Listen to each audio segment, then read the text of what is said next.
Right now on Local News 8 at 6, after 2 children died in a fire, local fire officials are stressing prevention. The tips to keep your family safe this winter.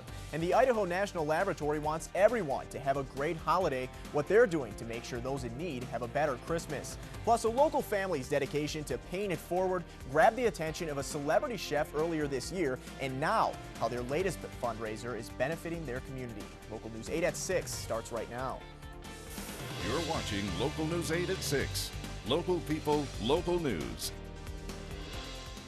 Good evening. After a fire claimed the lives of 2 children in Twin Falls, local fire officials are warning residents about space heaters and other heating devices.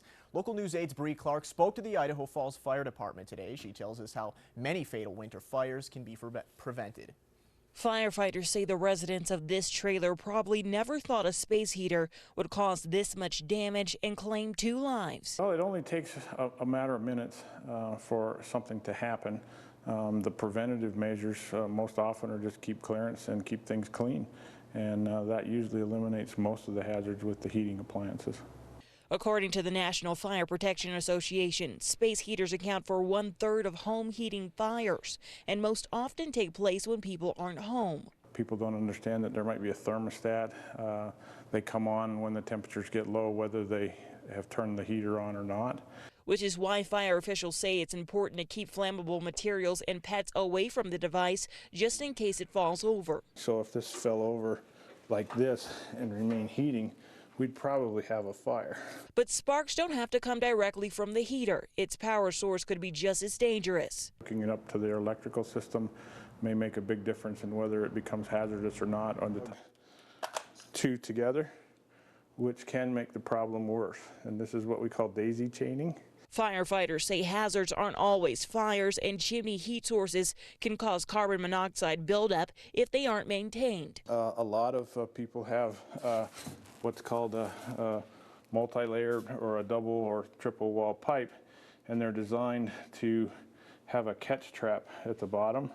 And so a lot of times you'll see lint and spider webs and things in here. Great tips there. Fire officials advise that people keep flammable items 3 feet away from their furnace, space heater, or fireplace.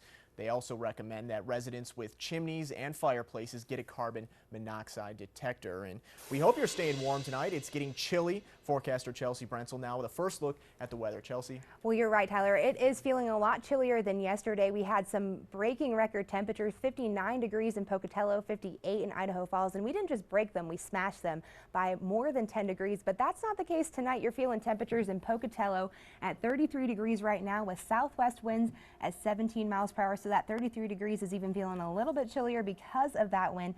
And there is a rain and snow mix that is heading in over that region over that area right now. Just at freezing in Rexburg, 36 in Burley, 29 in West Yellowstone, and 33 in Chalice. So those temperatures are all around the region tonight. Things will cool down to the upper 20s to lower 30s for most of us, with southwest winds at 15 to 20 miles per hour, so pretty breezy out there. And there is that 60% chance, or pretty high chance, of rain and snow that it's going to hit the Snake River Plain as well as western Wyoming. And another thing that we're going to see tonight is patchy freezing fog, and that will continue on through tomorrow. So when you wake up tomorrow and you're heading out to go run errands, you will see that dense fog tomorrow, as well as those clouds and breeze, but things will be in the upper 30s for most of us tomorrow.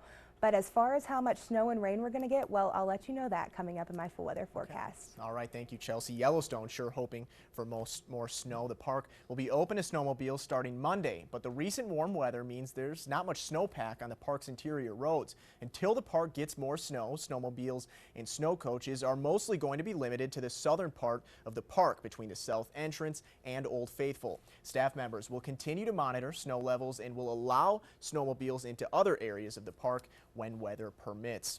Simplot is suing a railway company for more than $83,000. The company was carrying a shipment of French fries that spoiled because the freight car wasn't sealed properly. Last year, Simplot paid the railway company more than $12,000 to deliver 5,000 cases of fries to Georgia. Once the train arrived in Georgia, officials realized the door had not been closed all the way. We got families this year with little babies that are sleeping on the floor because they don't have beds to lay in. We got families this year who are living in camp trailers because they lost a a rental home and lost everything in the rental home. The Idaho National Laboratory and its contractors are working to give needy families a better Christmas. Today, the United Steelworkers put together food baskets and other donations to send out in time for the holiday. This year, employees adopted 64 eastern Idaho families, which included 215 children from across the region. Coordinators say it took all agencies and a lot of support to pull this off. It is not just one group at INL, it is everybody. NRF, CWI, BEA, United Steelworkers, everybody works together as a group. There's no division there. Battelle Energy Alliance and the Idaho Cleanup Project donated $6,000 in corporate funds to purchase food boxes for each family. The United Steelworkers also provided a turkey for each family. Well, since Thursday, a local woman has been setting up shop at Albertsons in Pocatello asking for donations for the Bannock Humane Society. But this isn't the first time she's done this. In fact, she's been recognized for it on a national talk show. Shannon Levitt and her son, Caden, appeared on the Rachel Ray Show earlier this year. They have been coined the Pay It Forward family. The Levitts do at least one good deed a day, like paying for someone's meal, gas for their car, or whatever they might need help with. Rachel Ray gave them $10,000 and a trip for the family to Disney World, and the Levitts are still paying it forward. This is the second year the Levitts have done what they call the Food Raiser, getting money and food for the animals of the Humane Society. You know, my family and I were big animal lovers. You know, we love dogs, love kitties. There's a lot of them in need out there that, you know, go hungry just like children. So they need to eat too. I think it's important to help animals because they're technically people too. Pay it forward. Good advice. Over the last 3 days, the family gathered enough animal food and supplies to fill a part of a room in their house. They've raised over $1,600, and Levitt says they received about $2,000 in food and supplies. They're going to present the Humane Society with the donations on Monday. In Idaho Falls, it was a wet and messy day outside, so how about some indoor fun? The Idaho Falls Parks and Rec Division kicked off its Dive-In movie series tonight. The community was encouraged to come out to the Idaho Falls Aquatic Center before 6 for tips on winter safety. Right now, kids are probably getting ready to swim while they watch Ice Age the movie. Ice Age the movie, yeah. Idaho Falls Parks and Rec says this is just one way of getting the community to take advantage of city facilities. So we are just trying to hit some of those different demographics that have maybe been looked over a little bit over the last couple of years and trying something new in the city. The city will host another dive-in this coming March for kids 13 and older. There is a $5 registration fee, or you can pay $7 at the door. Still ahead, good news for Ford owners. The company is updating the infotainment system in its cars. We'll explain later in this show. We'll see some rain and snow tonight, but what's the rest of the week looking like? I'll let you know coming up. You're watching Local News 8 at 6. Local people, local news.